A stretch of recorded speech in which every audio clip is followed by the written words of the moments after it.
سنة 2018 إيلون ماسك الراجل اللي قرر يغزو الفضاء وهو قاعد في مكتبه فجأة وبدون أي مشورة قانونية أو مالية وبدون علم مجلس إدارة شركة تسلا، فتح تويتر وكتب: أنا أعتبر جدا في تأمين التمويل لخصخصة تسلا بسعر $420 للسهم.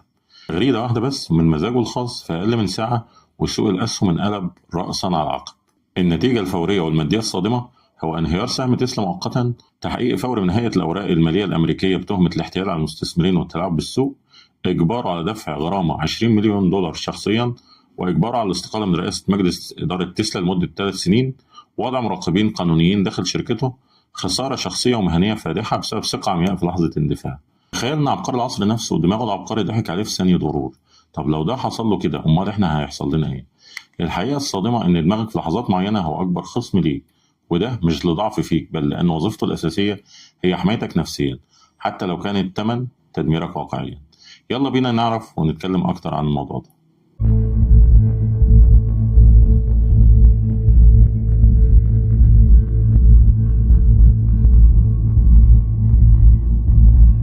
أي إنسان بيبقى متخيل إنه مسيطر على عقله ومتحكم فيه طول الوقت، بس الحقيقة إن العقل أذكى من كده بكتير وبيخدع أي إنسان.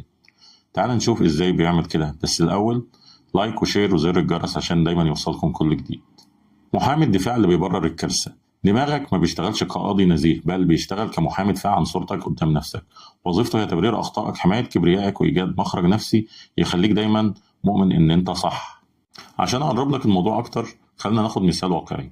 كيانو ريفز بعد نجاحه المدوي في سلسلة ذا ماتريكس بقى واحد من أعلى الممثلين أجر في العالم، لكن دماغه دخل في حالة الرجل المتواضع والفنان غير المهتم بالمادة، فبدأ يرفض عقود عملاقة والموافقة على مشاريع فنية هامشية بأجور رمزية، ورفض الاستثمار في حقوق ملكية الأفلام اللي ممكن تدر عليه مليارات.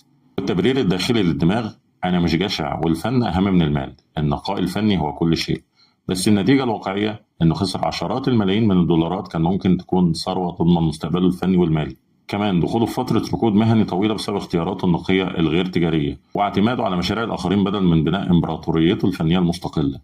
الدماغ خدعه، حمى صورته كفنان متواضع ونقي، وكسر قوته التفاوضية ومستقبله المالي، يعني تواضعه تحول إلى عقوبة ذاتية. وهم السيطرة: عندما تثق في غيرك أكثر من نفسك. لما بيركز دماغك على مجال واحد كالإبداع أو العلم، فهو بيميل دايما إلى إلقاء كل الأمور الأخرى كالمال والإدارة على اللي حواليه، وبيثق فيهم ثقة عمياء فقط لأنه اختارهم. الثقة دي بتخلق وهم خطير بأنك لازلت مسيطر. وخلينا أقرب لك الموضوع. توم كروز الفنان المشهور، في ذروة مجده توم كروز أسس شركة إنتاج خاصة بيه، ووثق تماما في مديره المالي ومدير أعماله، وسلمهم جميع عقوده المالية المعقدة وصناديق استثماراته الضخمة، وهو منشغل بتصوير أفلامه الخطيرة وإدارة صورته كنجم. صوت العقل جواه كان بيتكلم بثقة داخلية عن إن هم خبراء وأنا مجرد ممثل، أما الإنتاج فدي تفاصيل أنا مش خبير فيها. والنتيجة الكارثية: اكتشف بعد كده إن مديره المالي استنزف ملايين الدولارات من أمواله على مدى سنوات في استثمارات فاشلة وعمولات مشبوهة، وخسر جزء كبير من ثروته اللي كدسها بعرق جبينه في سنوات مجده. دخل في معارك قانونية مرهقة استنزفت وقته وسمعته. الدرس المستفاد هنا: دماغ توم كروز كان منشغل بصورته كبطل خارق على الشاشة، فتنازل عن دوره كبطل في إدارة حياته الحقيقية. التركيز على نجاح واحد بيعمل عيون عن كوارث أخرى. القصة الخيالية ورد الفعل الكارثي. الدماغ بيكره الفراغ وعدم الفهم، عشان كده في لحظات غموض أو إهانة محتملة بسرعة بيألف قصة كاملة عشان يملى الفراغ، وبيتصرف على أساس القصة الخيالية دي كأنها حقيقة مطلقة.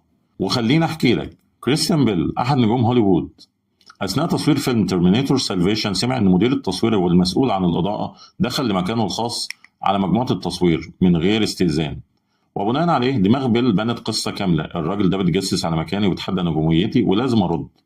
والنتيجة الفورية إنه اندفع باتجاه مدير التصوير وهو بيصرخ وبيزعق ووجه له إهانات عنيفة قدام كاست العمل كله. والنتيجة العملية المدمرة: تسجيل الحادثة دي صوتيا وفضحها في كل وسائل الإعلام العالمية، تحوله من ممثل جاد ومحترم إلى نجم مغرور وعنيف في نظر الجمهور، خسارة جزء من سمعته المهنية اللي بناها بشق الأنفس، وفيما بعد اعتذر بشكل علني إنه اكتشف إن الموضوع كان سوء فهم منه وإن الراجل كان بيأدي مجرد عمله الروتيني.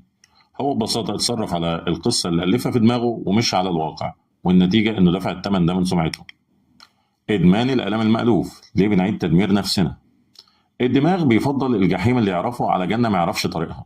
الرعب من المجهول أقوى من ألم المألوف حتى لو كان الألم ده مدمر بالنسبة لنا.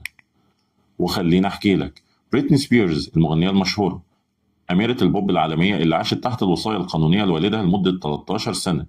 رغم إن الوصاية بدأت لأسباب صحية، إلا إنها استمرت بينما كانت هي ناجحة مهنية بتقدم الحفلات وبتجني الملايين طول السنين دي.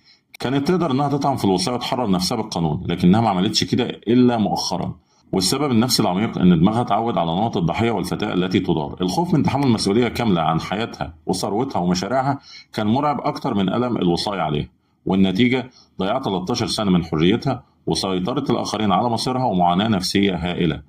دماغها فضل القفص المألوف على رعب الحرية المجهولة.